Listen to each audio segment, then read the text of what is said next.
Hey guys, we are now on the fourth game for this February 8 NBA Game Day edition. This is Minnesota Timberwolves going up against Dallas Mavericks. So this is a huge Western Conference battle. Before we start, I'm just asking everyone who have not joined our YouTube account or YouTube channel yet, Pass a Baller, please click on that subscribe button below and kindly include that bell logo beside it. To begin with, let's talk about the standings of these two Western Conference teams. So let's start with Dallas Mavericks. Dallas Mavericks, man, they're at number 14 of the West with 10 wins and 14 losses. Their last game was a win that was against Golden State Warriors, I guess by 2 points. While for Minnesota Timberwolves, they are actually the number 15, so they're right next to each other. Minnesota Timberwolves, they are at 6 wins and 17 losses though. And the last game that they had was a loss. Funny that that loss was also a 2 point loss, but this one, it was up against Oklahoma. I watched that game. Reed, took a drive to the basket, and he has a good shot. It almost went in. I thought that it would be on OT when he took those dribble drive. Anyway, let's see the details of this game.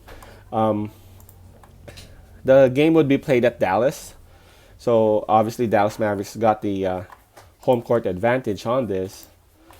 Checking on the games that we had yesterday, both teams should be good. Nobody played yesterday or last night. They all were busy with Super Bowl. Um, in terms of momentum, honestly, when I read the records earlier, it's quite obvious that even though they're right next to each other, Dallas Mavericks is way has a way better record than Minnesota Timberwolves, right? But if we're gonna talk about the last 10 games, so the latest games, they are just the same. With last 10 games, both teams just won 3 out of their last 10. Meaning, if you do math, meaning Minnesota has better momentum right now. Minnesota has been winning compared to Dallas. Uh, it's kind of odd to use that term winning when we're talking about teams who are having 3 out of 10 in their last 10. But yeah, Dallas Mavericks, they went into this long drought, which is kind of hard to explain because they got Luca, right? For Minnesota, it was easy. It was easy to explain when they couldn't figure out a win. That was when a lot of their players are out and all that. And right now, that's why it's so exciting to see them play. Because even though without D'Angelo Russell, even though Towns is still not there, they're still showing. They are now showing signs and improvement. So we'll see what this team would show in the next weeks or days to come. So momentum, I'm giving it to Minnesota. Promise you that. Even though they lost their last game, I can see their players getting excited, getting loose, and playing harder every game. And it seems like D'Angelo Russell is actually playing for tonight. But let's go ahead and visit the injury list for both teams. For Dallas Mavericks, we have James Johnson out. No, he's not really out. He's placed under questionable for this game against Minnesota. And there's just one for Dallas. For Minnesota Timberwolves, man, Hernan Gomez questionable for this game. D'Angelo Russell plays as questionable, but I've read some sites saying that D'Angelo Russell most likely would play.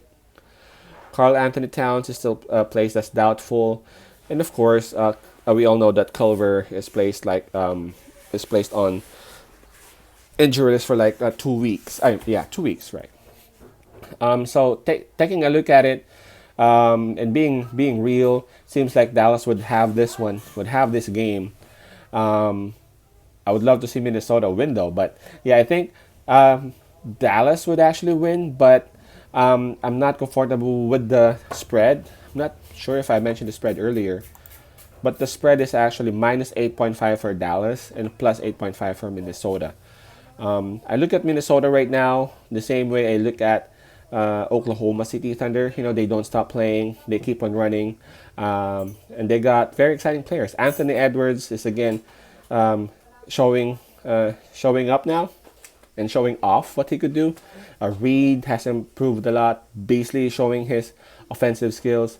D'Angelo Russell, if given the opportunity, would show his true potential and the true stuff that he could do. Rubio is acting like a leader. So yeah, Dallas may get this game, but I'm not comfortable with Dallas with that spread minus 8.5. So I'm just picking Minnesota on this one. Minnesota plus 8.5, simply because of the fact that again Dallas has been inconsistent for the past 10 games. Dallas has even been losing, but between the two, I guess it's safer to pick Minnesota plus 8.5. For those who got Facebook accounts, please click on that button in the upper right hand of our YouTube channel. It says message me with a Facebook logo on it. It'll simply bring you to our Facebook page.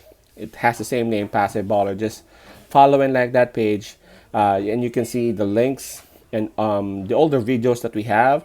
And you can also send us questions or messages through our Messenger account. All right, so just stay there. We'll be working on the remaining games. Peace out. Passe love. God